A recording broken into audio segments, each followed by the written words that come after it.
श्रीमन नारायण नारायण नारायण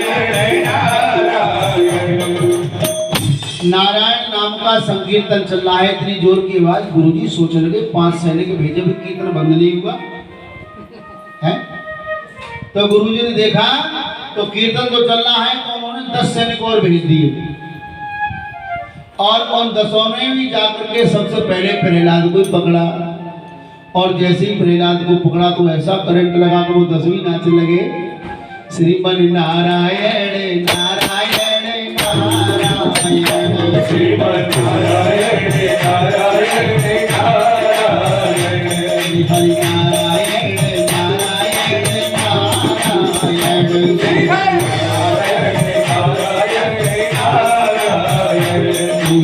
नारायण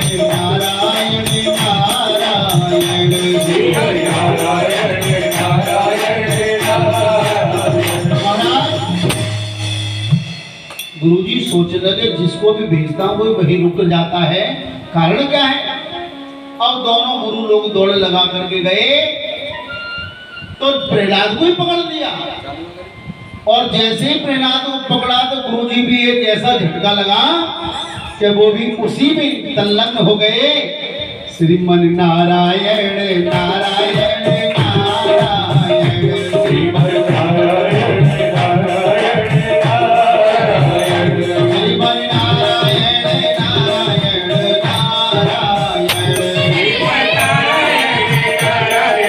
नारायण। तब तक एक राक्षस बालक गया था जो हिरण्याकश्यप की मंडली का था। वो दौड़ा दौड़ा गया, महाराज अरे महाराज क्या हुआ। बोले बीमारी तो फैल गई पूरे विद्यालय में, अब नहीं रोकी जाएगी। क्या हुआ। बोले प्रहलाद की बातों का इतना असर हुआ है कि गुरुजी भी नाच रहे हैं और गुरुजी ने जो सैनिक भेजे थे वो भी नाच रहे हैं, नारायण नारायण चिल्ला रहे हैं। और जैसे ही हिरण्याकश्यप ने इतना सुना वैसे ही अपनी गदा लेकर के और दौड़ा चला आया।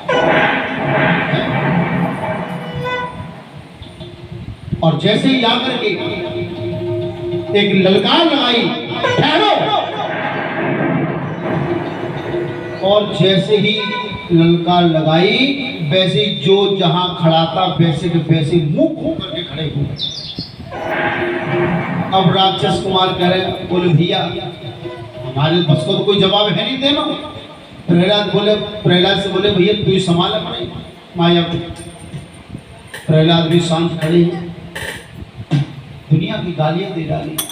हे दुर्विनीत मंदात्मन कुल भेद कराधम स्तब्धम मक्षाचनो अद्भुतम जैसे त्वादयमोक्षयम। अरे दुर्विनीत, अरे मंदात प्रहलाद, मैंने तुझे कितना समझाया लेकिन तेरी समझ में नहीं आया। लेकिन आज तुझे यमराज के पास जाने से कोई रोक नहीं सकता।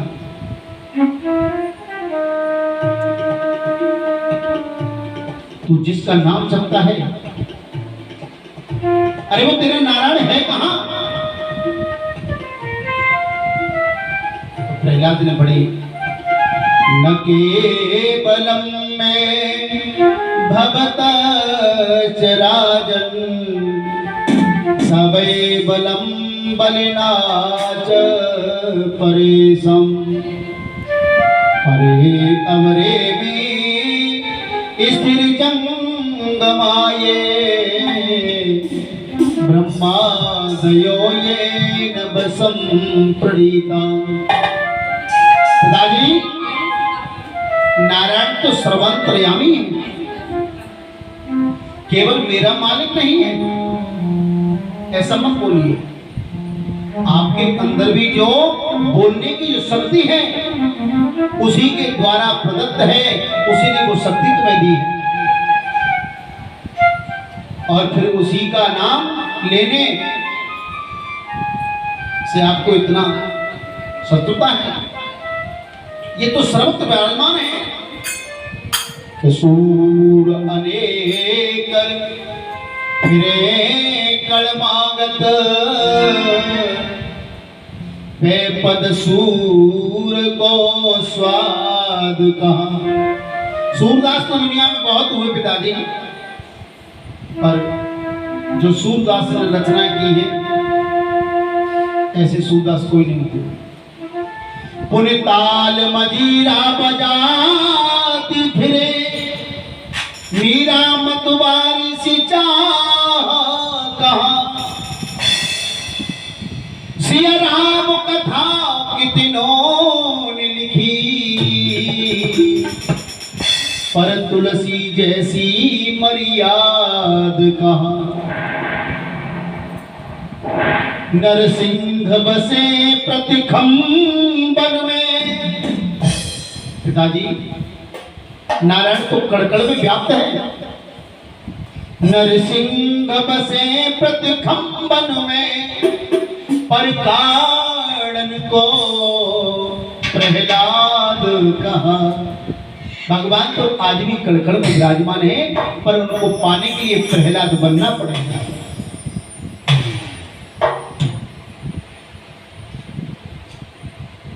सारी प्रजा स्तब्ध है। छोटे से बालक ने कह दिया कि इस खंभे में मुझे मेरा नारायण दिखाई देता है। हिरण्याकश्यप ने कहा इस खंभे में तेरा नारायण है? बोले हाँ। तो जोर से हुंकार भर के और जैसे प्रहार किया और वैसे ही खंभे में तलवार का प्रहार, खंभे बीच से खंभा फट गया और उसमें से नरसिंह भगवान प्रकट हो गए। बोलिए नरसिंह भगवान की जय।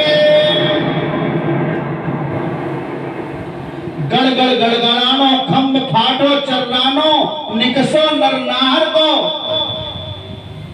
और रूप अति भयानक है।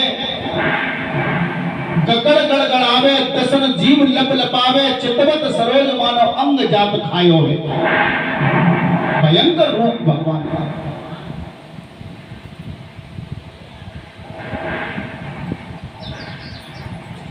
इतना जोर का शब्द हुआ। सत्यम विधातु निज वृत्ते भासितम व्याप्तम च भूतेषु खिलेषु चात्मनः। आज भगवान अपने उस नन्हे सेवक के लिए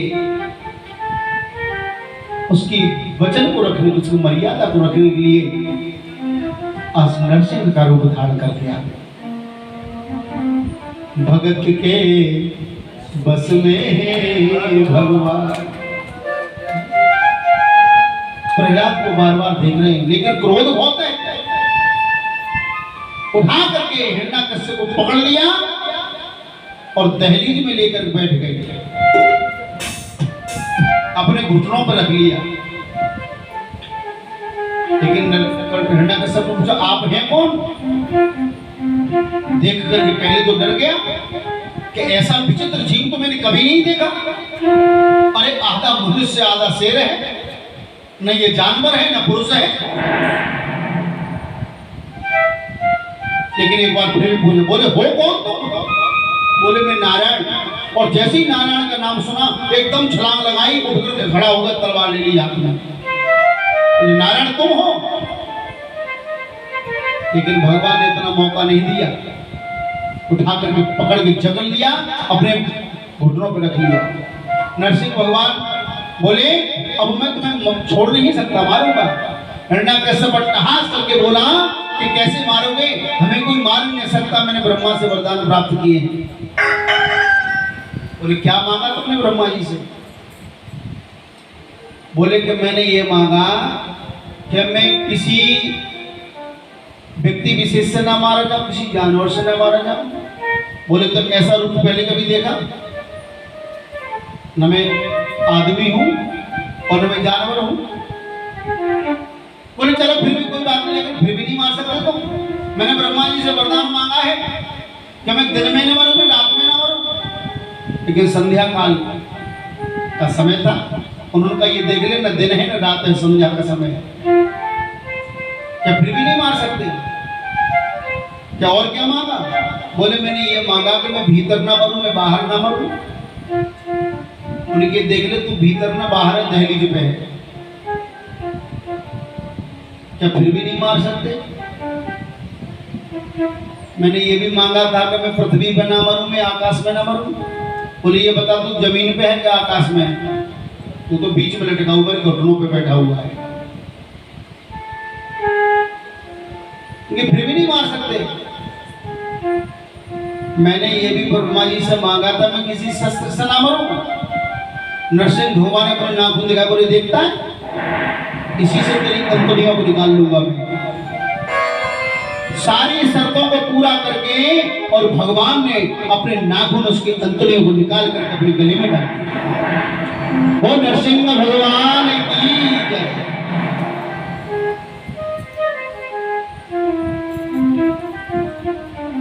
अब तो भगवान का इतना भयंकर रूप, देवता लोग प्रणाम करने आए, लेकिन जैसे हुंकार देखे दौड़ लगा के भाग जाए। ऐसा भयंकर रूप भगवान का कभी नहीं देखा। उन्होंने भैया इनको साफ करने के लिए तो लक्ष्मी जी को बुलाना पड़ेगा। लक्ष्मी जी को बुलाया, उन्हें देवी आज भगवान का इतना भयंकर रूप है, इतना क्रोध में है, इतने क्रोध में है कि कोई संभाल नहीं सकता सिवा आपको। लक्ष्मी जी को पहले तो विश्वास नहीं हुआ, बोले मेरे प्रभु ऐसा कभी नहीं कर, वो तो बड़े ही दयालु है, बड़े कोमल है, और वैसे भी ये नरसिंह का जो अवतार है, ये भगवान ने लक्ष्मी जी को अपनी लीला दिखाई थी। एक बार लक्ष्मी जी भगवान के चरण दबा रही थी। चरण दबाते समय तो भगवान ने ये कहा कि देवी आप थोड़ी ताकत कम लगाओ मेरे पैरों में, आप मेरी पीड़ा को दूर करने के लिए दबा रही हैं, लेकिन आपके दबाने से मेरे पैरों में दर्द हो रहा है। तो लक्ष्मी जी ने थोड़ा ढीला कर दिया हाथ। उन्होंने कहा देवी और हल्के करो। लक्ष्मी जी ने और धीरे धीरे केवल हाथ रखा, देवी और धीरे करो, मेरे लगती है। अब लक्ष्मी जी ने पैरों से हाथ बिल्कुल ऊपर कर लिए, केवल छाया मात्र से दबा रही है। भगवान बोले देवी अब भी लग रही है मेरे तो लक्ष्मी जी ने कहा महाराज कैसी बातें करते हो, वैसी बड़ी बड़ी डींग मारते हो, मैंने इन राक्षसों को मार दिया, मैंने उनको मार दिया, क्या इतने कोमल शरीर है आपका, किसी से मार देते हो? बोले मौका मिलेगा तो दिखाऊंगा जरूर। तो लक्ष्मी जी आई, बोले मेरे प्रभु ऐसा नहीं कर सकते। थाली सजा करके लाई और जैसे ही भगवान के सामने आरती उतारने आई और नरसिंह भगवान ने ऐसी हुंकार मारी कि लक्ष्मी जी थाली वाली फेंक के सीधे बैकुंठ में गिर गई। बोले ये मेरे प्रभु हो ही नहीं सकते, मेरे प्रभु है ही नहीं। अब सबने कहा इनके क्रोध को कौन शांत करेगा? तो प्रहलाद जी जाकर के चरणों में लेट गए और जैसे प्रहलाद चरणों में आए, नरसिंह भगवान ने उठा करके अपने हृदय से लगा लिया। आंखों में आंसू आ गए भगवान की। कहा कि भक्त मुझे क्षमा करो, मुझे आने में बहुत देर हो गई, तुझे कितनी यातना सहन करनी पड़ी कि केवल मेरी देर में आने की वजह से। सृष्टि का ये पहला बालक है और भगवान के साथ ये पहली लीला हो रही जो भगवान को भक्त से क्षमा मांगनी पड़ती है,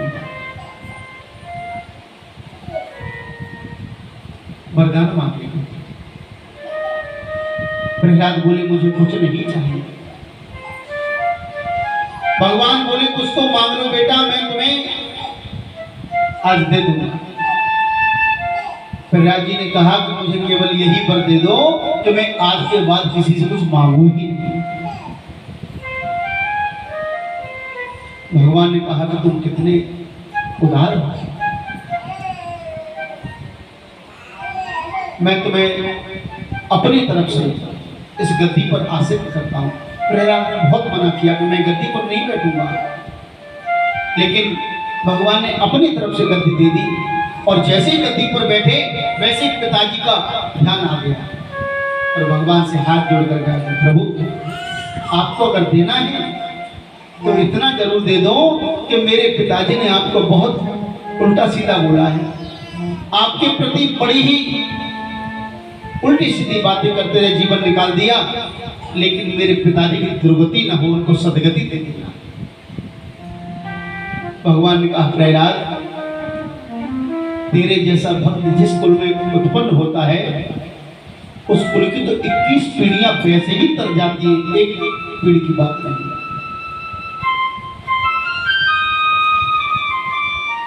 प्रहलाद जी को अभिषेक करके भगवान वहां से अंतर ध्यान हुए।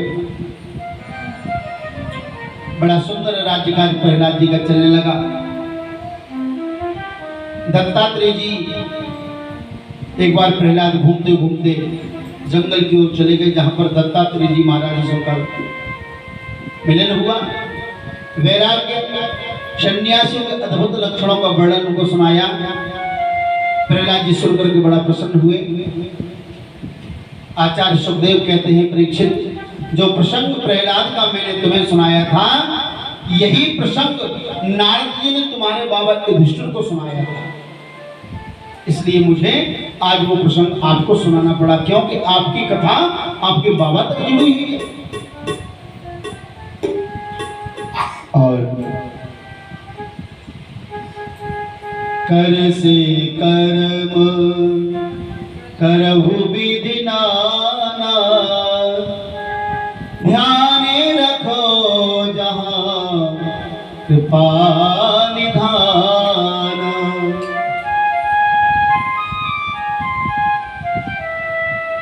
इस संसार को भोगते हुए प्रहलाद जी भी अंत में परमात्मा के धाम को गए।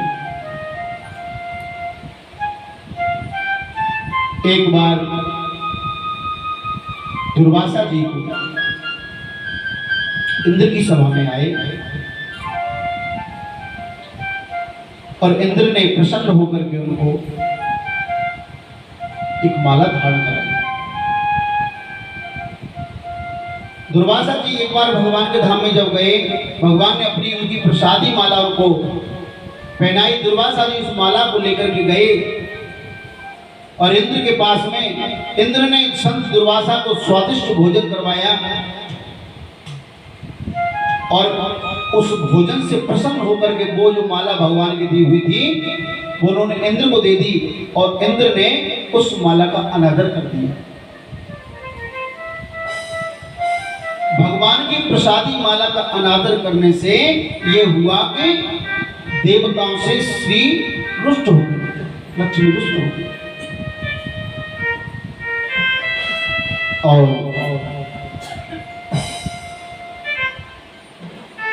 गुरुदेव ने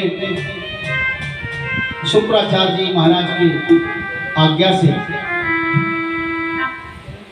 पूरे राज्य को राजा बलि ने छीन लिया। दैत्य लोग सम्राट बन गए और देवता लोग दर दर भटकने लगे। और उसी समय प्रभु ने समुद्र मंथन करवाया। मंदराचल पर्वत की बासुकी नाग की रस्सी बनवाई, मंदराचल पर्वत की मंथन के लिए रई बनवाई और समुद्र मंथन आरंभ हुआ। लेकिन उसमें से सबसे पहले जो अमृत निकला, उसके बाद में जहर निकला। जहर को तो भगवान भोलेनाथ ने धारण कर लिया राम नाम का पुट लगा करके। उसके बाद कामधेनु गाय निकली जो देवताओं को दे दी गई, ऋषियों को दान में दी गई। सुंदर धनुष निकला, चंद्रमा निकला, कई प्रकार के रत्न निकले, अप्सराएं निकली, लक्ष्मी जी का प्राकट्य हुआ जो नारायण की भारिया बनी और अमृत कलश को लेकर के धनवंतरी जी उत्पन्न हुए जो समस्त देवताओं को पिलाकर के दैत्यों को परास्त किया। भगवान के चरणों की प्रसादी माला पैरों में डालना सेवा का अपराध है। उन्होंने कहा शुक्राचार्य की कृपा गुरु की कृपा राक्षसों पर हो गई। एक दिन राजा बलि से शुक्राचार्य ने कहा कि जाइए, इस समय देवताओं को लक्ष्मी पथभ्रष्ट हुई है, मेरी कृपा तुम्हारे ऊपर है, लेकिन जिस पर गुरु की कृपा हो जाए तो भगवान की कृपा भी कम रह जाती है। जाओ, मेरी कृपा है, तुम स्वर्ग पर चढ़ाई कर दो और त्रिलोकी का नाथ बन जाइए। गुरु जी की आज्ञा से राजा बलि ने इंद्र पर चढ़ाई कर दी, स्वर्ग का राज्य छीन लिया, त्रिलोकी बन गए। तीनों लोगों का राज्य राजा बलि ने अपने कब्जे में कर लिया।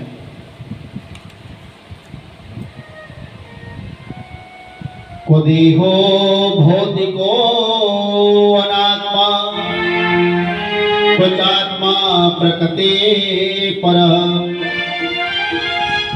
कस्य के पति पुत्राध्या, मोह एव हि कारणम्। पुत्र के जीवन में यदि कष्ट हो तो सबसे ज्यादा कष्ट होता है माता के लिए। देवताओं की जो माता अदिति है, उनके मन में बड़ी गिलानी हो रही है, बड़ा मन में कष्ट हो रहा है। माता अदिति अपने महल में आज उदास बैठी है, शांत बैठी है। भगवान श्री कश्यप ने माता अदिति से पूछा, देवी आजकल आप इतनी उदास क्यों रहती हैं? क्या बात है? आपका पूजा पाठ नित्य चल रहा है? क्योंकि जिनको रोज मंदिर जाने की आदत होती है और उनका मंदिर जाना छूट जाए तो कष्ट होता है। जिनको रोज माला जपने की आदत होती है और उनकी माला जपने से छूट जाए तो उनको कष्ट होता है। ऐसा आपके साथ तो कुछ नहीं है। अदिति ने कहा कि आपको सब पता है क्या? बोले कि हमारे पुत्र जो देवता हैं वो आज राज्य से विहीन हो गए। स्वर्ग का राजा बलि ने उनसे छुड़ा लिया है। देवताओं को स्वर्ग ही क्यों, तीनों लोगों को बलि ने अपने कब्जे में ले लिया। यही मेरे दुख का सबसे बड़ा कारण है। हे भगवान, मैं अनहित किसी का नहीं चाहती हूँ, किसी को मैं मारना नहीं चाहती हूँ, परंतु मेरे मन में जिज्ञासा है, मेरे मन में एक कामना है कि हमारे घर में कोई ऐसा पुत्र जन्म लेकर के आए जो हमारे इंद्र पुत्र को स्वर्ग आदि का राज्य वापस दिलाता है। कितने संकट की बात है, आज मेरे पुत्र इंद्राज सभी मारे मारे भटक रहे हैं। लेकिन कश्यप ने कहा कि देवी, कौन किसका पुत्र है, कौन किसका पिता है? हमारे मन का ये भेद जिस दिन खत्म हो जाएगा। क्या भेद? भाई कश्यप के तो राक्षस भी पुत्र है और देवता भी पुत्र है। कि अपना बच्चा रोता है तो दिल में बड़ा दर्द होता है, और पड़ोसी का बच्चा रोता है तो सर में दर्द होता है। ये भेद खत्म हो जाएगा। अरे राक्षस भी तुम्हारे पुत्र हैं और देवता भी तुम्हारे पुत्र हैं। लेकिन अदिति ने कहा, नहीं महाराज, ऐसा कुछ करिए जिससे मेरे घर में कोई पुत्र ऐसा जन्म लेकर के आए। भगवान कश्यप बोले, देवी मैं तुम्हें 12 दिन का व्रत बताता हूं। 12 दिन का व्रत बताता हूं। ये फाल्गुन के शुक्ल पक्ष से प्रतिपदा से लेकर के और त्रयोदशी तक किया जाता है। जिनको पुत्र कामना की जिज्ञासा हो वो इस व्रत को अवश्य करें। फाल्गुन मास के शुक्ल पक्ष की प्रतिपदा से लेकर के त्रयोदशी तक ये व्रत किया जाता है। प्रातः जल्दी उठकर भगवान के चरणों में प्रणाम करना, यज्ञेश भगवान की स्तुति करना। यज्ञेश यज्ञ पुरुषाच्युत तीर्थ पाद तीर्थ श्रवः श्रवण मंगल नाम ध्येय आपन्नलोक व्रजनोपसमोद्याध क्षणाग्रधीश भगवन् दीननाथ।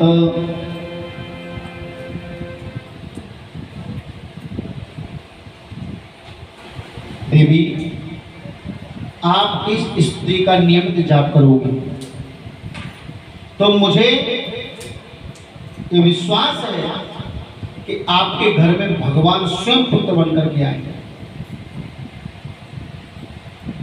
देखो निष्ठा में ताकत होती है, निष्ठा में ताकत होती है, विश्वास में प्रभु का वास है। माता अदिति ने बड़ी निष्ठा के साथ व्रत किया। भगवान ने प्रकट होकर कहा कि मां आपके पुत्र इंद्र के संकट को मैं समझता हूं, उसके कष्ट की निवृत्ति के लिए आपके घर में पुत्र बनकर के आऊंगा, मेरा विश्वास करिए।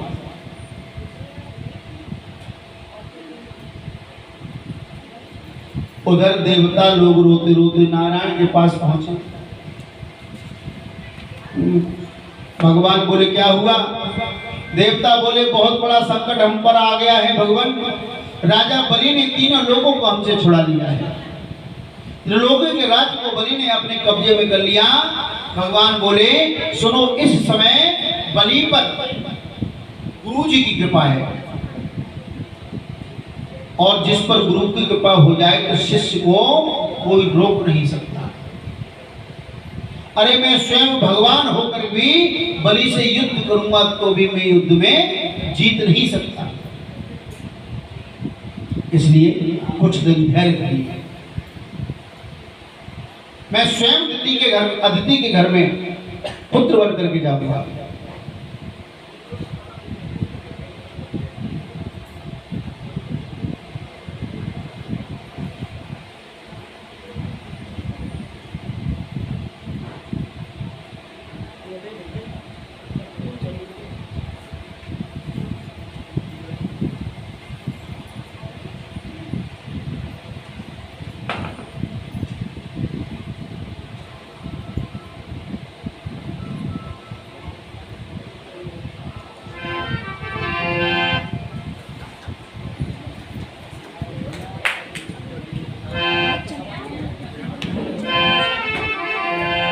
बांके बिहारी